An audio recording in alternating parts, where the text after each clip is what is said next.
Hello, my friends. Dr. Mark here, your chairman of the board of the Chiropractic Trust, and we have a wonderful guest who needs no introduction. Dr. Irene Gold, tremendously influential uh, matriarch of the chiropractic profession. And Irene, please, thank you for this interview and thank you for being here. Question, what year and what college did you graduate from? What was that again? What year and what college did you graduate from? Chiropractic college. Oh, I graduated in 1974 from the Columbia Institute of Chiropractic, which is now NYCC. Was Reggie teaching when you graduated from there? No, Reggie was teaching at Columbia Institute from 1960 to 1964 when he was fired from his teaching job and had to then go into full-time practice without teaching. So that was long before I went to school. I didn't go to school till 1971. Wow, great. And were you a nurse before chiropractic school? I graduated from nursing school in 1956. I worked in nursing, some phase of nursing until 1971, until I went to school. Amazing, amazing. So did you meet Reggie in Iowa? I did not. Reggie's car broke down in my hometown, and we met in my hometown. He was Um, he was a graduate of Palmer College in 1958 when Palmer College was not accredited in the state of New Jersey where his family lived. So he couldn't get a license in New Jersey, and the closest area to him was New York. When he came across, he broke down in my town, and I met him because he didn't know anybody in the town. He got together with somebody else. They had a meeting, and everybody was invited to this meeting, and I was there. Amazing, amazing. Total destiny there. And what was practice like in Spring Valley? In the year that he came in 1958, there was no licensure. You could be put in jail at any time for practicing medicine without a license. There was no advertising allowed at any time. So, and nobody knew what you did. You put a sign up on your door, you said the chiropractor, they thought you were a chiropodist. Some people came in to get their feet checked. Yes. Nobody knew what chiropractic was. It was a town with no chiropractor and dozens and dozens of MDs. So how do you get a practice started under those circumstances? Well, what he did was he picked up his spine and he walked up and down Main Street and let people stop him and ask, what's he carrying that spine for? That's how he got started. That's awesome. That's awesome. And what kind of volume were you doing during the peak times of practice? Well, of course, when you first start out, you don't have anybody. Right. In 1964, when he left Columbia Institute of Chiropractic, he put on a layman lecture for everybody in the office, and we had the place was packed with people. And the next day, the next month, let me say, the next month, we signed up over 250 new families in 1 month's time. Wow. And that took off from there. And so then by the time things got rolling, we were seeing, 700 people a week, 1,000 people a week, 1,500 people a week. And it stayed up in those numbers for a long time. For a long time. And how many years were you all in practice for? In private practice? Say that again. How many years were you all in private practice for? Reggie was in private practice from 1958 until 1973, when he left to join Sherman College in Spartanburg. Amazing. when you were seeing those kind of numbers, you had a home office, correct? Yes, we had a home, not in the beginning. And for the first 6 years, he was in uh, on the main street in a storefront. That's where he was for the first 6 years. And then we moved to a house at that time. Thank you. And did you enjoy having the home office? Was it a sacrifice of privacy? What's your opinion on that? There's no privacy when you have a home office, but it didn't matter. We were there to be chiropractors. We were there to take care of people. It was, our time was spent in the care of people, so it didn't make any difference to us. Amazing, amazing. And then, um, did you sell the practice before you moved to South Carolina? Well, when Reggie went to South Carolina, I was still in school. I had another year to go in chiropractic college. Yeah, So at the time, Ernie Landy was working for us. And so Ernie Landy bought the house from us and got the practice. amazing, amazing. So you gave the practice away, he simply bought the house. Yeah. Wow, wow. And now when you moved to South Carolina, what was that transition like? Well, there were a lot of problems we had. I'm a New Yorker. Yeah, I'm used to living with all kinds of people. And South Carolina was sort of a segregated town at the time. I felt that way anyway. And a whole bunch of New Yorkers came into South Carolina. They weren't welcome at all. But we had a particular difficulty when we were there. And that was, we bought a house. We had about 10 acres of land and a house. And pretty much almost every night there was a car coming through our driveway, blowing the horn, 2 o'clock in the morning, 3 o'clock in the morning, all of the time. And we didn't know why that was happening. And we called the police and tried to get it to stop, and somehow we couldn't get it to stop. We found out that we had on our mailbox an above, down, inside out logo that Sherman uses. And we found out that one of the chiropractors in one of the churches in Spartanburg said that we were devil worshippers. And so the people were concerned about devil worshiping, and I guess they were trying to get us out of there. And this was one of their way of doing it. So it went on for a long time. And then one night, I just woke up and Reggie was gone. And I could hear on the outside, "Come out with your hands up." And I said, "What the heck is going on?" When I got up, here he was with his gun outside, and a group of people with their hands up against the car. Okay? And he said, "I want to know why you're doing this to us." He brought them into the house and he asked them, "Why are you doing this night after night after night?" And they told us that we were told you were devil worshippers, and this is our way to. Okay, I have to turn on. And so that's what happened. So anyway, Reggie decided, okay, we're going to invite the entire church to our house. We put on a barbecue for all of the members of the church so that they can meet us and know we weren't those people that they were talking about. And that's the only way we got it to stop, because the police were behind it as well. wow, wow. Yeah, I mean, we were not welcome. We were not welcome in Spartanburg, South Carolina. and after the barbecue, did it get better? Well, yeah, then it stopped. Then Good. it didn't happen anymore. That's what happened. And how long did you and Reggie reside in South Carolina for?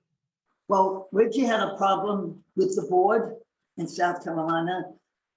Maybe not the entire board, but a member of the board that was trying to make sure that we didn't get any license.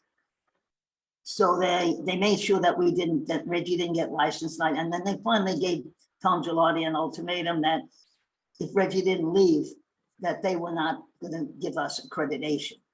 So he left before I did. So he left about 2 years after being there, and I stayed on for 4 years. I was there for 4 years. So he went out and did seminars after that. That's what he did. I see. And were you teaching at Sherman? I was teaching at Sherman. So I see. he was teaching philosophy while he was there, and I was teaching a number of different subjects, all kinds of not chiropractic subjects. Sure, sure. But I would always take it and make it a chiropractic thing. Of course, absolutely, absolutely. And Reggie was doing seminars. Now, did he go? Is this when he also started to work with Pennsylvania Straight College? When he also started with what? When he also started to work with Pennsylvania Straight College of Chiropractic Audio? Oh, in 1978, what happened was he became the president of ADIO. Okay, Yes. that was a new chiropractic college beginning in Pennsylvania. So he ended up going up to Pennsylvania and starting the college in January of 1978. Okay, and I joined him in 1978 in June when I finished up my working at Sherman and went up there, and I was teaching also with him at ADIO. At Audio. And how long was that? How long did that last? That only lasted for a couple of years because you have to understand, Reggie went to chiropractic college when B.J. Palmer was president. Yes. Those people who came out at that time came out with the understanding that they owed chiropractic something. So when he took the job working at the Columbia Institute of Chiropractic, he took it for $1 a year. He refused to be paid for that. When he opened up the college at ADIO, that's what he wanted of all of his students. The trouble is, all of these guys were just getting started in practice, and they didn't have the money to keep them going. So they wanted to have to be paid, and there was no way that they were going to do that. And so there was just they walked out on him one day, and we had nobody. The teachers walked out, all the students were there, and we had to do something. So Yes. I said to Reggie, he didn't want to do it. I said, they don't want you here. You have to go. And I convinced him to leave. That's what happened. So he left, and that's when he got put together all of the information about spinology.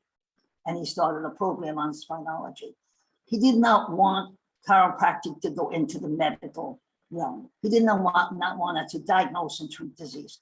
He didn't want to do that. And chances are that school never would have gotten accredited with him there because he was not a compromiser. No, he wasn't. Never was. He never compromised on anything. Right. That's exactly right. Did he start spinology in Philadelphia, or did he go to Australia to first start it? No, he started it in Philadelphia, where we lived. We lived near Philadelphia. We lived outside of Philadelphia, but that's where we started. We started the program in 1980. It started there, and almost all the people who came were from foreign countries, mostly from Spain.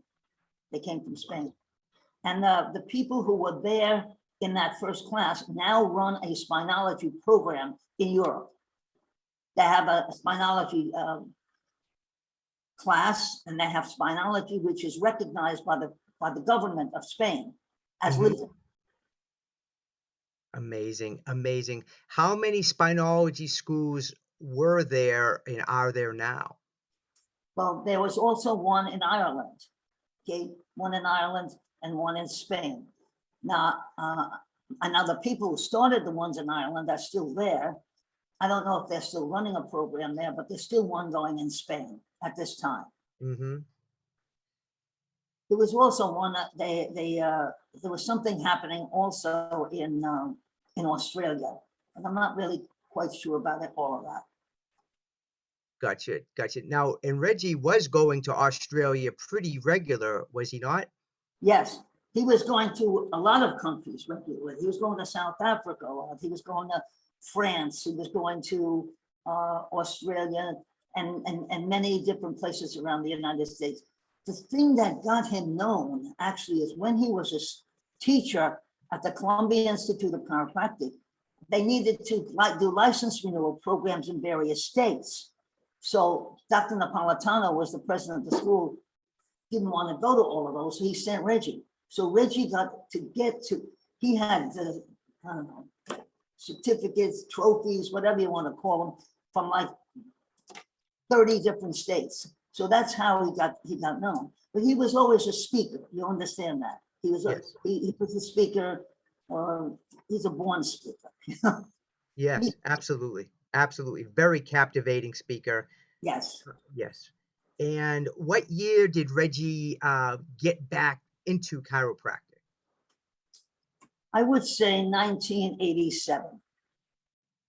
About 1987, there was a point at which there's nobody could get a license to practice spinology here in the United States because of all of the chiropractors and all of the laws that were set up.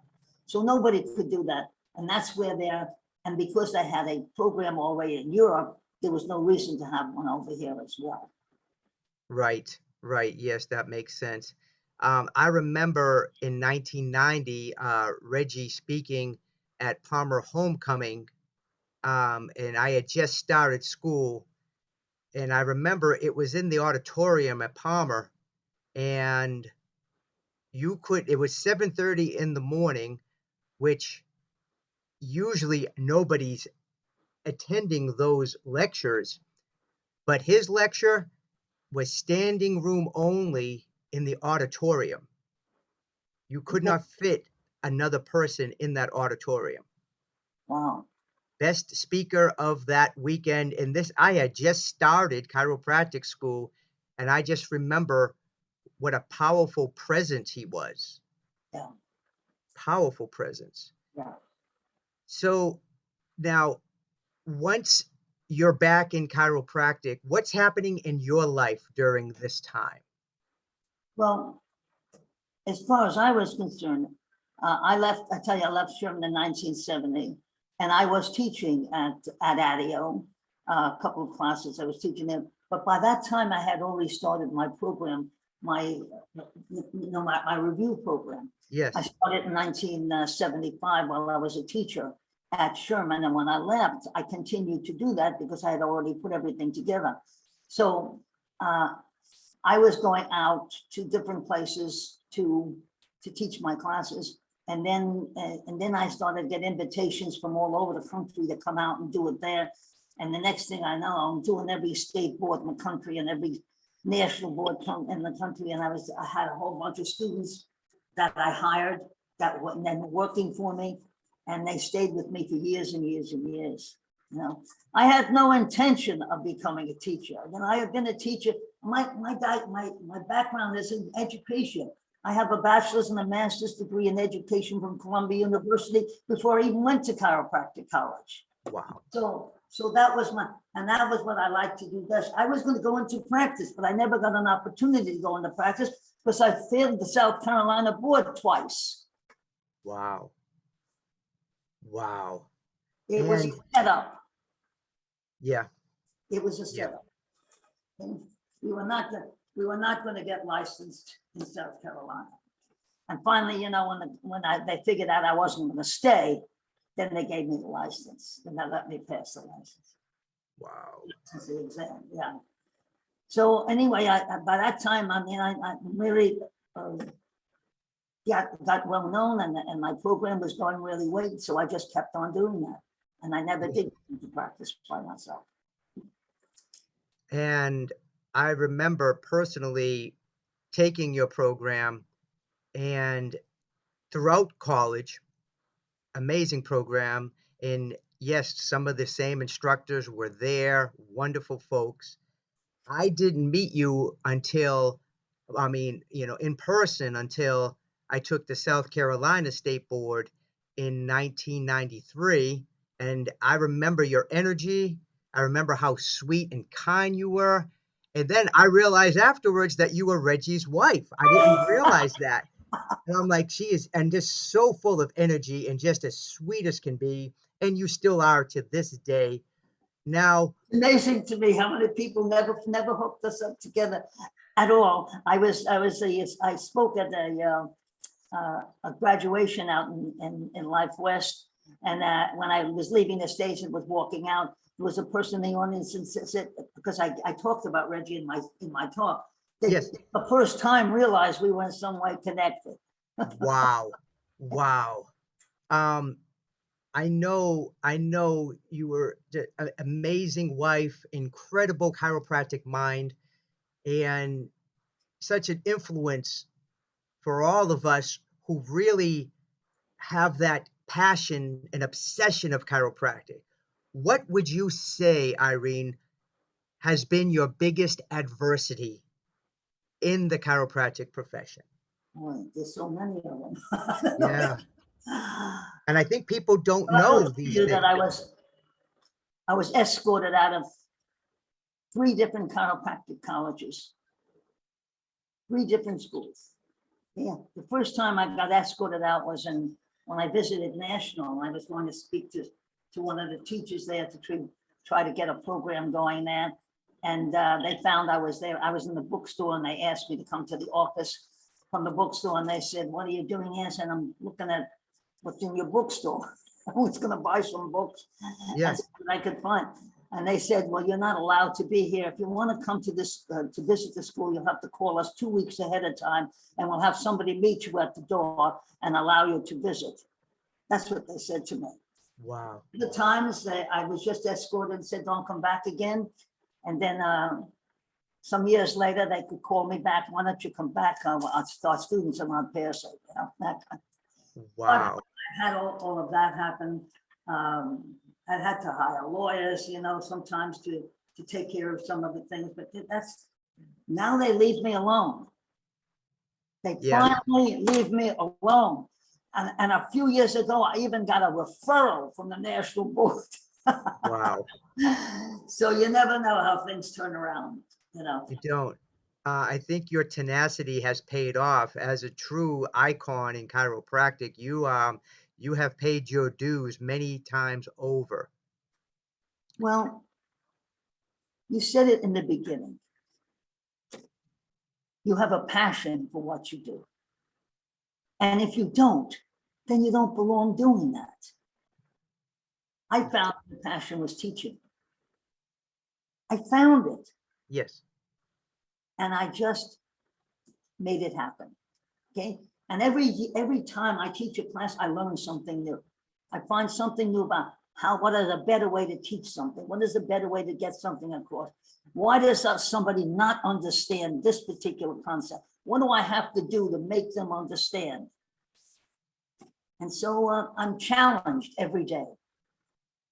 Amazing. Amazing. Now, with your insight and wisdom now, would you have done anything different throughout your professional life? Wow. You know, I'm not a person who plans for the future. I just take it as it comes. Okay. So I don't think there's anything I would change. I might want to, maybe I would have got to chiropractic college a whole lot fast, a whole lot sooner. That Sure. probably would have been a better deal. That's what I should have done. But everything I learned along the way helps me with my teaching career. So I don't think I want to change anything. Sure. Sure. Um, what advice, as far as the direction, we'll go with this first. As far as the direction of chiropractic, what is your opinion and what are your feelings on the direction chiropractic is currently taking? You are not in the chiropractic profession that I started with. You're not.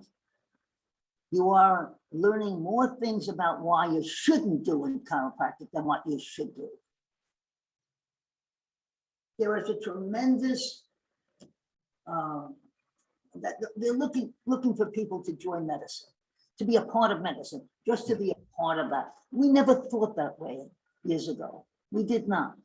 I went to a school, we didn't have PT. I never learned PT. I never had a modality in the school. I went to school, we never had an extremity adjusting. I wouldn't know how to adjust an extremity. It was not part of chiropractic. We learned only spine things. That's what happened when I was in school. And I didn't go to Palma. I went to the Columbia Institute of Chiropractic, which was New York school, which now they're as medical as you want to get. Yeah.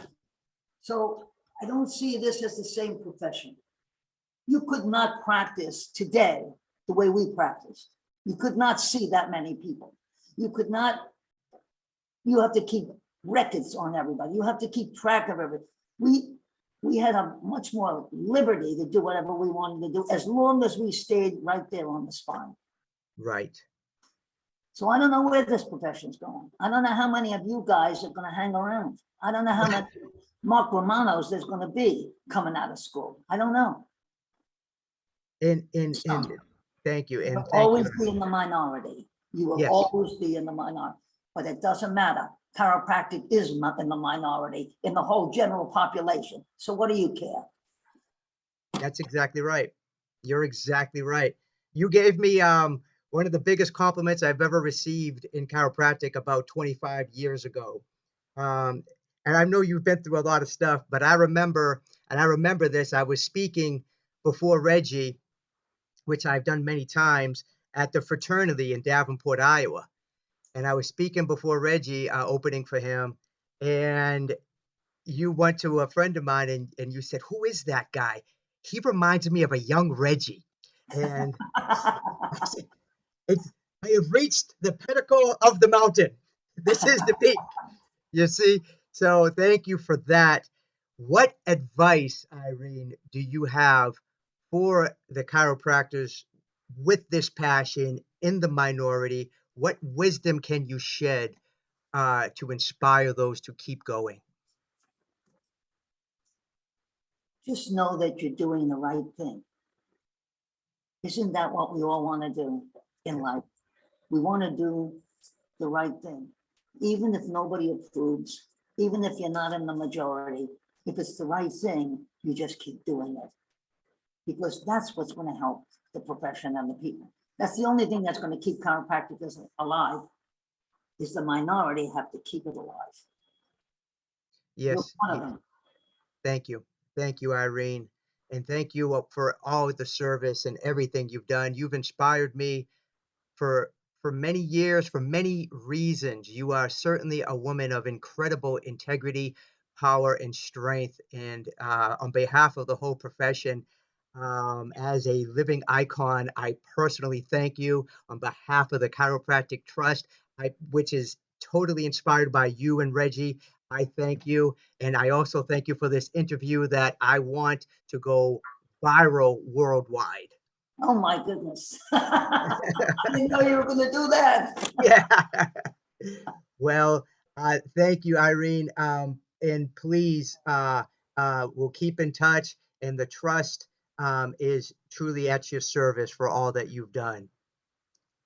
Well, I'll tell you what, I only did what I had to do, the things that were right for me, and it worked for me. Right now, I'm retired, you know that, right? Yes. I'm retired. I sold my business and I'm retired. Now I only work with people who can't pass the test and have given up on themselves, many of them. And I work with them privately to make sure that they get through. So that's my job. I start tomorrow with the class tomorrow. Oh, I love it. I love it. Is there any contact information that you would like for people to have? And I I endorse don't your want them to amazing know book. me. I don't want them to know my address or how to get. I only pick those people who need help. Okay, that's what Yes, I work with right now, and I that's what I plan to do as long as I can do it. But it's I been a love that. pleasure talking to you, as it always is. Thank you, Irene. And I look forward for us talking again soon. Okay, good enough. Okay. Bye bye, Irene.